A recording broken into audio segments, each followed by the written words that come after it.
यह कहानी है एक शहरियार नामी लड़के की। ऐसी कहानी जिसे सुनकर आपकी अकल दंग रह जाएगी। यह कहानी आपके होश उड़ा देगी कि इस शहरियार नाम के नौजवान ने कैसे अपनी जिंदगी अपनी मोहब्बत के नाम कर दी, और वो मोहब्बत जो दुनिया में सबसे अनोखी थी। यह किसी इंसान की मोहब्बत नहीं थी, बल्कि यह मोहब्बत किसी दूसरी मखलूक से हुई थी। कहानी की शुरुआत होती है। शहरियार नाम का यह नौजवान एक गरीब खानदान से ताल्लुक रखता था। वो एक खूबसूरत नौजवान था। उसके घर में इंतहाई गुर्बत थी। अचानक ही उसके बाप का इंतकाल हो जाता है। उसके 5 छोटे भाई बहन थे, जबकि शहरियार सबसे बड़ा था। अम्मा बड़ी परेशान थी कि घर कैसे चलेगा, लेकिन शहरियार ने माँ को तसल्ली दी कि घर की जिम्मेदारी अब उसके कंधों पर है, क्योंकि वो घर में सबसे बड़ा है। शहरियार अभी 20 साल का था, लेकिन उसने अपने कंधों पर अभी से घर की जिम्मेदारी ले ली थी। वो एक मैकेनिक की दुकान पर काम करने लगा। उसकी दुकान दोपहर के 2 बजे खुलती और रात के 2 बजे बंद होती थी। अक्सर ही रात को वो अपने घर वापस जाता था। दुकान का मालिक एक सख्त मिजाज आदमी था। वो शहरियार से बहुत ज्यादा काम लेता था और उसे खूब झाड़कियां भी लगाता। बदले में उसे अपने सख्त काम का मुआवजा कम मिलता था। वो अपने घर की सूरत हाल से परेशान था। घर भी किराए का था, भाई बहन भी छोटे थे, माँ भी इद्दत में बैठी थी। घर का गुजारा मुश्किल से हो रहा था। अक्सर ही शहरियार बिना नाश्ता किए ही काम पर आता था। उस रात भी वो 2 बजे फौरिग हुआ। मालिक से इल्तिजा करने लगा कि उसे कुछ एडवांस पैसों की जरूरत है, लेकिन मालिक ने साफ इनकार कर दिया और कहने लगा, अभी पिछले हफ्ते ही तो मैंने तुम्हें 1000 रुपए एडवांस दिए थे। इस हफ्ते वो तुम्हारी तनख्वाह से काट लूंगा। यह सुनकर शहरियार मायूस हो गया था। घर में राशन खत्म हो गया था। घर जाकर अगर माँ के हाथ पर वो चंद पैसे रखता तो वो खुश हो जाती। यही सोचकर उसकी आंखों में आंसू आ गए थे। फिर उस रात वो उदास दिल लिए अपने घर की तरफ जा रहा था। जिस रास्ते से वो गुजर कर जाता था, वो रास्ता बड़ा ही खौफनाक था। हर तरफ झाड़ियां और दरख्त थे। बीच का रास्ता जंगल से होकर उसके घर तक पहुंचता था। इतना लंबा और तवील रास्ता वो पैदल ही तय करता था। थकन से चूर झुके कंधों से वो चलता जा रहा था। आगे का रास्ता बड़ा ही सुनसान था। यह रास्ता अजीबोगरीब झाड़ियों और दरख्तों से भरा हुआ था। दूर एक वीरान कब्रिस्तान भी था। इस जगह के बारे में मशहूर था कि यहाँ पर जिन्नात का बसेरा है, लेकिन शहरियार को आदत थी। वो हर रोज ही इस रास्ते से गुजरता था और उसे कोई खौफ महसूस न होता। लेकिन आज जैसे ही वो इस रास्ते से गुजरने लगा, अचानक से चंद कदम के फासले पर एक गाड़ी खड़ी हुई दिखाई दी। इतनी वीरान जगह पर आधी रात को नजर आने वाली यह गाड़ी उसे हैरान कर गई थी। वो हैरत अज़दा था कि यह गाड़ी कहां से आई, लेकिन वो चौंक गया जब उसने देखा गाड़ी के साथ एक खूबसूरत लड़की भी खड़ी थी। वो जैसे ही थोड़ा करीब आया तो उस लड़की की खूबसूरती देखकर हैरान रह गया। लंबे लंबे बाल इस कदर हसीन के वो हैरतज़दा रह गया था। और उस लड़की ने न जाने कैसी खुशबू लगा रखी थी। वो खुशबू मसायर कर देने वाली थी। उसकी खुशबू चारों तरफ फैली हुई थी। वो लड़की परेशान दिखाई देती थी, जबकि गाड़ी की हेडलाइट भी रोशन थी। जैसे ही वो उस लड़की के करीब आया, लड़की ने मुड़कर उसकी तरफ देखा। लड़की की बड़ी बड़ी आंखें बहुत खूबसूरत थीं। शहरियार उससे कहने लगा, आप कुछ परेशान दिखाई देती हैं, क्या मैं आपकी मदद कर सकता हूं? तो वो लड़की कहने लगी, जी हां, मेरी गाड़ी खराब हो गई है और वो भी इस रास्ते पर। इस जगह पर मुझे बहुत खौफ महसूस हो रहा है। यह सुनकर शहरियार फौरन ही कहने लगा, जी मैं एक मैकेनिक हूं और आपकी मदद कर सकता हूं। मैं देखता हूं कि आपकी गाड़ी में क्या मसला है। थोड़ी ही देर बाद शहरियार ने गाड़ी चेक की। शायद गाड़ी के इंजन में कोई मसला था, लेकिन शहरियार ने चंद लम्हों में वह गाड़ी ठीक कर दी थी। लड़की उससे खुश दिखाई देती थी। जैसे ही गाड़ी ठीक हुई, वो लड़की उसका शुक्रिया अदा करने लगी और साथ ही शहरियार से कहने लगी, आपको कहां जाना है? मैं आपको छोड़ देती हूं। शहरियार भी थोड़ा परेशान था और आगे का रास्ता बहुत तवील था। वो उसका शुक्रिया अदा करते हुए गाड़ी में बैठ गया। लड़की के जिस्म से उठने वाली खुशबू उसके हवास को बोझल कर रही थी। साफ जाहिर था कि लड़की किसी अमीर खानदान से ताल्लुक रखती है। लेकिन आधी रात को वो इस जंगल में क्या लेने आई थी, ये एक हैरान कून बात थी। लड़की ने उसे उसकी गली तक छोड़ दिया था। जैसे ही वो गाड़ी से उतरने लगा, अचानक लड़की ने उसे आवाज दी और कहने लगी, तुमने मेरी गाड़ी ठीक की, इसलिए तुम इसका मुआवजा लेते जाओ। यह कहते ही उसने काफी सारे नोट शहरियार की तरफ बढ़ाए। शहरियार ने वो नोट लेने से साफ इनकार कर दिया और कहने लगा, मैंने मुसाफिर समझकर आपकी मदद की, मैं ये पैसे नहीं लूंगा। वो लड़की मुस्कुराकर कहने लगी, तुम्हें इन पैसों की जरूरत है। यह कहते ही उसने जबरदस्ती शहरियार के हाथ में वो पैसे थमा दिए और गाड़ी तेजी से वहां से ले गई। शहरियार दिल में सोचने लगा कि आज उसने मालिक से एडवांस का कहा था, लेकिन उसने इनकार कर दिया था। शायद ये कोई मेहरबान परी थी जो उसकी मदद करने आई थी। उसने वो सारे पैसे माँ के हाथ पर रख दिए थे। माँ ने खुश होकर वो पैसे थाम लिए थे। उन पैसों से उसके घर का राशन आ जाता। फिर 1-2 दिन गुजरे थे जब उसी रास्ते से गुजरते हुए शहरियार को वो तेज खुशबू महसूस हुई। वो हैरान था कि ये खुशबू कहां से आ रही है।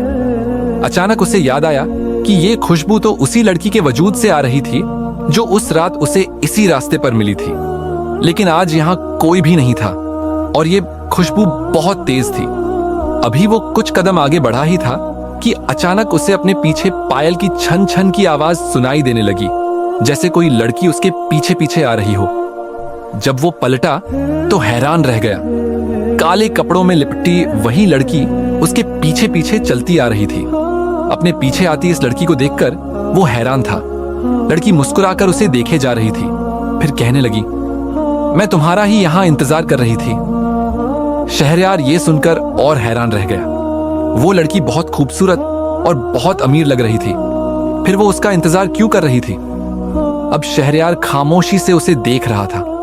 फिर लड़की कहने लगी, तुम मुझे बहुत अच्छे लगे हो, तुम इस दुनिया से बहुत अलग हो, क्या तुम मुझसे दोस्ती करोगे? वैसे भी मुझ पर गमों का पहाड़ टूटा है। शहरयार ये सुनकर और चौंक गया कि इतनी खूबसूरत और अमीर लड़की उससे दोस्ती करना चाहती है। वो तुरंत कहने लगा, क्यों नहीं, अगर आपको मेरे जैसे दोस्त की जरूरत है तो मैं ये दोस्ती करने के लिए तैयार हूं। ये सुनकर लड़की खुश नजर आ रही थी।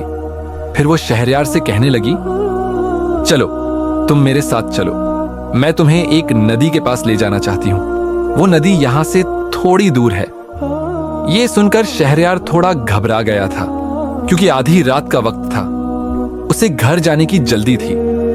लेकिन लड़की ने चूंकि उस पर एहसान भी किया था पैसे देकर और दोस्ती का हाथ भी बढ़ाया था, इसलिए वो उसके साथ जाने से इनकार न कर सका। लड़की उसे लेकर नदी के पास आ गई थी और उसने काले रंग के कपड़े पहन रखे थे जो रात के अंधेरे में बहुत अजीब लग रहे थे। लड़की के बाल बहुत लंबे थे, घुटनों तक आते हुए, और उन बालों को देखकर खूबसूरती के बजाय एक अजीब सा डर महसूस हो रहा था। ऊपर से जंगल में उसकी पायल की छन छन की आवाज बहुत डरावनी लग रही थी। लेकिन शहरयार अपने सारे डर को भुलाकर उस लड़की के साथ नदी पर आ गया था। वो लड़की लगातार चांद को देखे जा रही थी। फिर अचानक उसने शहरयार की तरफ देखा और कहने लगी, दरअसल मेरा घर यहां से थोड़ी दूर है। मैं अपनी जिंदगी में बहुत अकेली हूं। मैं अपने घर में अकेली रहती हूं। कई साल पहले मैंने अपने परिवार को छोड़ दिया था। यह सुनकर शहरयार हैरान रह गया कि कोई इस जंगल में लड़की अकेले कैसे रह सकती है। वो थोड़ा घबराकर कहने लगा, लेकिन आप यहां अकेले क्यों रहती हैं? इस जगह पर तो बिल्कुल भी आबादी नहीं है। यह सुनकर लड़की अजीब से अंदाज में मुस्कुराई और कहने लगी, मुझे इस जंगल में सुकून मिलता है। यहां से थोड़ी ही दूर मेरा घर है, मैं वहीं रहती हूं। लेकिन मुझे अभी एक दोस्त की जरूरत है। मेरे पास दौलत की कोई कमी नहीं, बस एक दोस्त की कमी है जो तुम्हारी सूरत में पूरी हो गई। उस रात चांद की चमकती चांदनी में वो देर तक शहरयार से बातें करती रही। रात गहराती जा रही थी। अब शहरयार घर जाना चाहता था, इसलिए वो उससे इजाजत लेने लगा। लड़की ने मुस्कुराकर उसे इजाजत दे दी थी। लेकिन जाते जाते अचानक शहरयार पलटा और उसे कहने लगा, तुमने अपना नाम तो बताया ही नहीं, क्या नाम है तुम्हारा? लड़की मुस्कुराकर कहने लगी, मेरा नाम नीलम है। नीलम से मिलकर शहरयार अब अपने घर आ गया था, लेकिन वो रात को अपने बिस्तर पर लेटा तो उसी के बारे में सोचने लगा। फिर ये सोचकर हैरान रह गया कि कोई लड़की भला एक जंगल में कैसे रह सकती है। लेकिन वो लड़की बहुत ही खूबसूरत थी। वो मुस्कुरा रहा था। नीलम उसे अच्छी लगी थी। सोचते सोचते शहरयार गहरी नींद सो गया था, लेकिन उस रात अचानक ही उसके छोटे बहन भाई बुरी तरह चीखने लगे। वो आधी रात को डर कर उठे थे। शहरयार भी उठकर बैठ गया, जबकि उसकी माँ भी डरी हुई लग रही थी। वो अपने बच्चों से पूछ रही थी कि वो क्यों इतना चिल्ला रहे हैं। तभी उसका छोटा भाई कहने लगा, मैंने अभी अभी एक लड़की को देखा है। उसके बाल बहुत लंबे थे और वो बहुत डरावनी लग रही थी। ये सुनकर उसकी माँ हैरान रह गई। शहरयार हंसकर कहने लगा, माँ, उसने कोई डरावना सपना देखा होगा जिसे देखकर ये डर गए हैं। लेकिन उसकी माँ परेशान थी कि उसके सारे बच्चे आज रात क्यों इतना डर गए हैं, किस चीज ने उन्हें इतना भयभीत किया है। फिर अक्सर ही शहरयार नीलम से मुलाकातें करने लगा, लेकिन एक रात जब वो घर आया तो घर में राशन भरा हुआ था। वो अपनी माँ से हैरानी से कहने लगा, इतना राशन कहाँ से आया? मैं तो इतने पैसे नहीं लाता हूँ। उसकी माँ कहने लगी, बेटा, मुझे हर रोज ही तुम्हारे तकिए के नीचे से बहुत सारे पैसे मिलते हैं। वो सारे पैसे मैंने जमा कर लिए थे, उन्हीं से मैंने सारा राशन ले लिया है। ये सुनकर शहरयार हैरान रह गया था, क्योंकि वो कोई भी पैसे अपने तकिए के नीचे नहीं रखता था। तो फिर वो पैसे आए कहां से थे? ये बात हैरान कर देने वाली थी। एक दिन जोरदार बारिश हो रही थी, लेकिन आज भी उसके काम की छुट्टी नहीं थी। बारिश में चूंकि गाड़ियां ज्यादा खराब होती हैं, इसलिए वर्कशॉप पर बहुत ज्यादा भीड़ थी। रात के 2 बजे जब कहीं जाकर मालिक ने उसे छुट्टी दी थी, वो बरसती बारिश में घर जा रहा था। उसी रास्ते से गुजरते हुए अचानक उसकी नजर दरख्त के नीचे खड़ी उस लड़की पर पड़ी थी। वो नीलम ही थी, जो तेज बारिश में भी उसका इंतजार कर रही थी। शहरयार के सारे कपड़े भीग चुके थे और वो बारिश में भीगने की वजह से कांप रहा था। नीलम ने उसे एक छतरी दी और कहने लगी, मैं तुम्हारा ही इंतजार कर रही थी। मुझे पता था कि तुम्हारे पास छतरी नहीं होगी। ये लो, तुम ये ले जाओ। उसने अपनी छतरी शहरयार को दे दी थी। शहरयार उसकी मोहब्बत पर हैरान रह गया, जबकि नीलम खुद बारिश में भीगती रही और शहरयार उसे वहीं छोड़कर घर आ गया। उसकी माँ उसका शिद्दत से इंतजार कर रही थी। फिर उस रात उसकी माँ ने एक अजीब सी बात कही, शहरयार, मुझे अपने घर में कुछ अलग महसूस हो रहा है। ऐसा लगता है जैसे हमारे घर में कोई दूसरा भी रह रहा है। ये सुनकर शहरयार हैरान रह गया था। वो हैरत से माँ से कहने लगा, तुम ऐसा क्यों कह रही हो? तो उसकी माँ कहने लगी, क्योंकि मुझे भी वो लड़की दिखाई दी है। वो बहुत खौफनाक है, उसके बाल बहुत लंबे हैं। कल रात जब मैं आधी नींद में थी तो मैंने उसे हमारे घर के आंगन में चक्कर लगाते देखा था। मुझे लगता है हमें ये घर छोड़ देना चाहिए। ये सुनकर शहरयार कहने लगा, नहीं नहीं, ये सब आपका वहम है। इतने कम किराए में हमें कोई दूसरा घर नहीं मिलेगा। उसके कपड़ों से बहुत तेज खुशबू आ रही थी, जो पूरे घर में फैली हुई थी।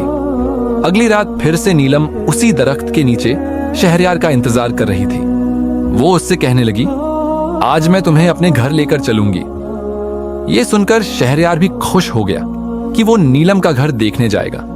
वो एक अमीर लड़की थी, यकीनन उसका घर भी बहुत खूबसूरत होगा। शहरयार उसके घर जाने के लिए तैयार था। अब वो उसके पीछे पीछे जा रहा था। नीलम झाड़ियों और दरख्तों के पास से गुजरते हुए एक अजनबी रास्ते पर जा रही थी। शहरयार का दिल अंदर ही अंदर डूबता जा रहा था, क्योंकि वो जंगल के उस हिस्से की तरफ बढ़ गई थी जहां के बारे में अजीबोगरीब कहानियां मशहूर थीं। धीरे धीरे वो कब्रिस्तान भी करीब आ रहा था, जो हजारों साल पुराना था। उस कब्रिस्तान की खामोशी और सन्नाटे ने शहरयार के दिल में दहशत पैदा कर दी थी। लेकिन नीलम को कोई डर नहीं था। शायद वो इन रास्तों पर आने जाने की आदी थी। शहरयार उसके पीछे चलता हुआ बार बार उससे पूछ रहा था, तुम्हारा घर कहाँ है? लेकिन नीलम कहती जा रही थी, बस थोड़ी ही दूर है। थोड़ी देर बाद कब्रिस्तान के रास्ते से गुजरते हुए शहरयार को अजीबो गरीब चीखों की आवाज सुनाई दी। बहुत से उल्लू चीखते हुए इधर उधर उड़ते फिर रहे थे। चमगादड़ें शोर मचा रही थीं, जैसे ये साबित कर रही हों कि वो इस वक्त अंधेरी रात में कब्रिस्तान में मौजूद है। जब कब्रिस्तान का रास्ता खत्म हुआ तो शहरयार ने राहत की सांस ली। नीलम अब भी बेपरवाह चल रही थी। उसके लंबे बाल घुटनों को छू रहे थे। आज उसने सफेद रंग का लिबास पहन रखा था। फिर जैसे ही वो एक जगह पर रुकी, शहरयार उस जगह को देखकर चौंक गया। वो एक खंडहर सा मकान था, बिल्कुल टूटा फूटा, हर तरफ वीरानी और सन्नाटा। उस अंधेरी रात में ये खंडहर देखकर शहरयार के होश उड़ गए। वो डरे हुए लहजे में नीलम से कहने लगा, तुम्हारा घर कहाँ है? ये तुम मुझे कहाँ ले आई हो? नीलम अचानक उसकी तरफ पलटी। उसकी आंखें बड़ी अजीब लग रही थी। फिर वो कहने लगी, यही खंडहर ही मेरा घर है, मैं यहीं रहती हूं। अब शहरयार के पांव तले जमीन खिसक गई थी। वो हैरानी से कहने लगा, कोई इस घर में भला कैसे रह सकता है? ये घर नहीं बल्कि एक खंडहर है। तुम यहां कैसे रह सकती हो? नीलम ये सुनकर अजीब अंदाज में मुस्कुराई और कहने लगी, मैं यहीं पर रहती हूं। मेरा ठिकाना यही खंडहर है। मैं इंसानों की बस्ती में गई थी अपने लिए किसी इंसान को तलाशने, और मेरी तलाश अब पूरी हो गई। तुम्हारी सूरत में मुझे एक खूबसूरत इंसान का साथ मिल गया। मैं तुमसे मोहब्बत करती हूं शहरयार, क्या तुम मेरा साथ स्वीकार करते हो? शहरयार हैरानी से कहने लगा, मैंने तुमसे पहले ही दोस्ती के लिए हां कह दी थी, लेकिन तुम इस जगह को छोड़कर मेरे घर चलो। यहां अकेली तुम कैसे रह सकती हो?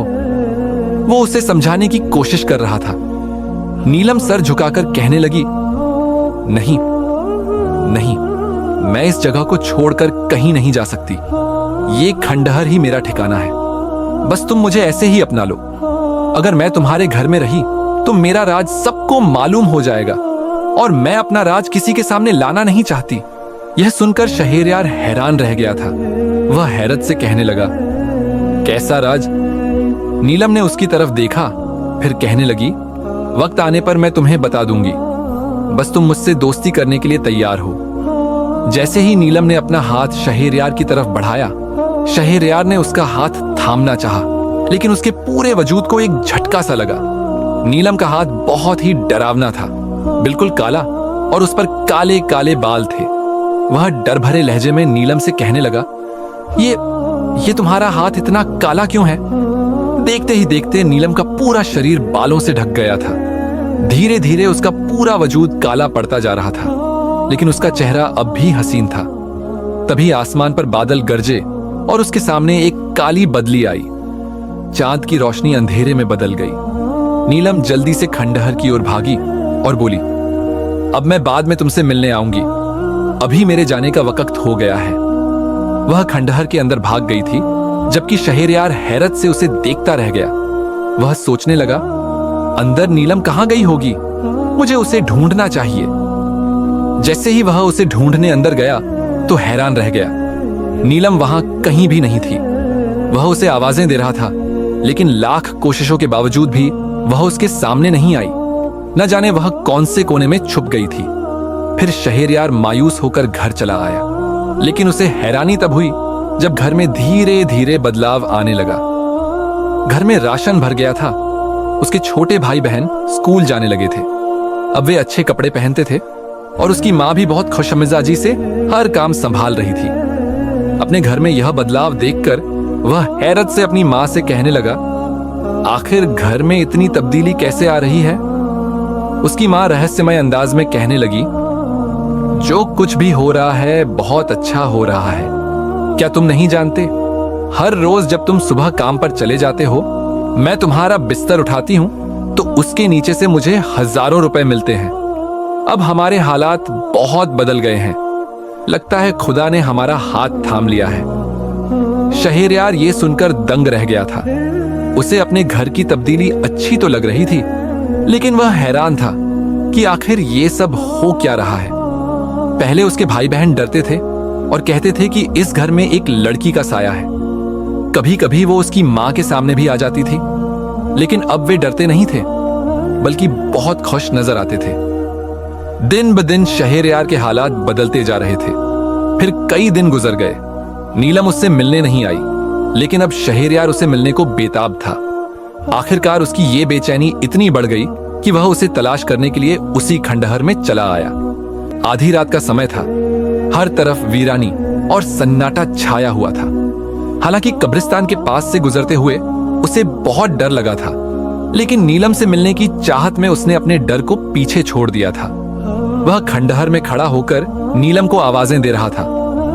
कहां चली गई हो तुम नीलम? देखो, तुमने मुझसे दोस्ती की और उसे अधूरा छोड़ दिया। मैं तुमसे मिलने आया हूं, तुम्हारा दोस्त शहरयार। अचानक ही खंडहर के अंदर से एक आवाज आई।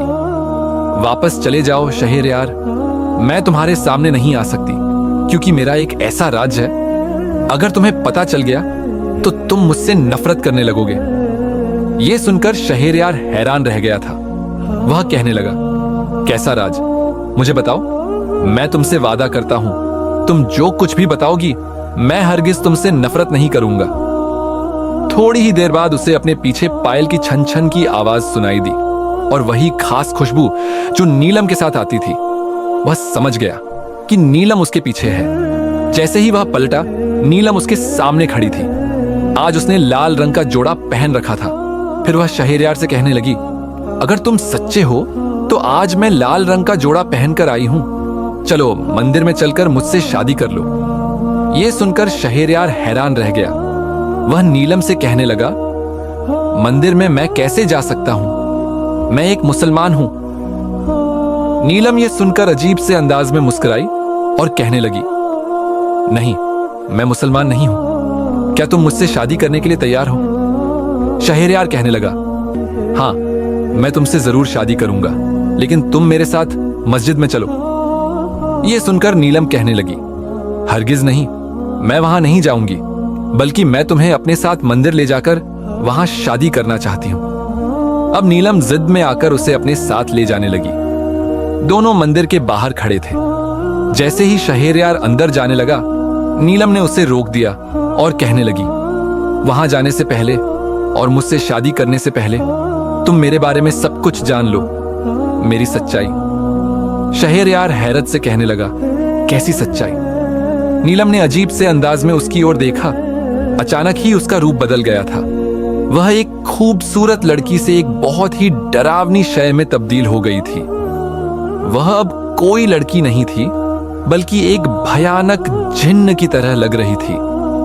शहरयार हैरान परेशान उसकी तरफ देखता रह गया। नीलम, ये तुम्हें क्या हो रहा है?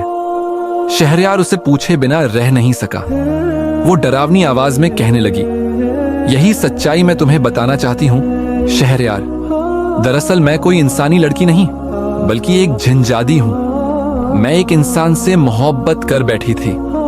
मैं तुम पर आशिक हो गई थी, तुम्हारी खूबसूरती की वजह से। क्या तुम अब भी मुझसे शादी करना चाहते हो?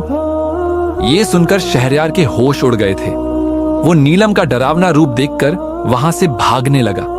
नीलम उसके पीछे पीछे थी, लेकिन शहरयार रुकने का नाम नहीं ले रहा था। अचानक ही उसका सांस फूलने लगा। उसे ऐसा लग रहा था जैसे वो बेहोश होकर गिर जाएगा। वो समझ चुका था कि नीलम एक जिनजादी है, और यह हकीकत जानने के बाद वो हद से ज्यादा डर गया था। आखिरकार वो किसी तरह अपने घर पहुंच गया। कई रातों तक उसे नींद नहीं आई, बल्कि उसे तेज बुखार हो गया था। अब वो काम पर जाने से भी घबराने लगा था। फिर एक रात जब वो सो रहा था, अचानक उसे अपने कानों में नीलम की आवाज सुनाई दी। जैसे ही उसने आंखें खोली, वो डरावने रूप में उसके सामने खड़ी थी। फिर वो नरमी से कहने लगी, मैं तुम्हें डराना नहीं चाहती, बल्कि उस खंडहर का राज बताने आई हूं। वहां खंडहर के एक कमरे में एक खजाना दफन है, वो तुम हासिल कर लेना। मैं तुम्हें उसका पता बताने आई हूं। उसे पाकर तुम्हारी जिंदगी बदल जाएगी, तुम खुशहाल जीवन जी सकोगे। बस मैं यही कहने आई थी, तुम हमेशा खुश रहो। मैं अब कभी तुम्हारे सामने नहीं आऊंगी। नीलम के चेहरे पर उदासी थी। शहरयार हैरानी से उसे देखता रहा, और फिर वो उसके सामने से गायब हो गई। शहरयार ने जब उस खंडहर में जाकर देखा, तो सचमुच वहां एक खजाना दफन था। नीलम, जो एक जिनजादी थी, उसकी मदद करने आई थी। अचानक ही उसकी किस्मत बदल गई थी। अब शहरयार उसे हर जगह तलाश करता, लेकिन वो कहीं भी नजर नहीं आती थी। शायद वो अपनी दुनिया में वापस चली गई थी, उसी दुनिया में जो जिन्नातों की होती है। लेकिन शहरयार की किस्मत बदल गई थी, क्योंकि एक जिनजादी उस पर आशिक होकर इस दुनिया को छोड़कर अपनी दुनिया में लौट गई थी।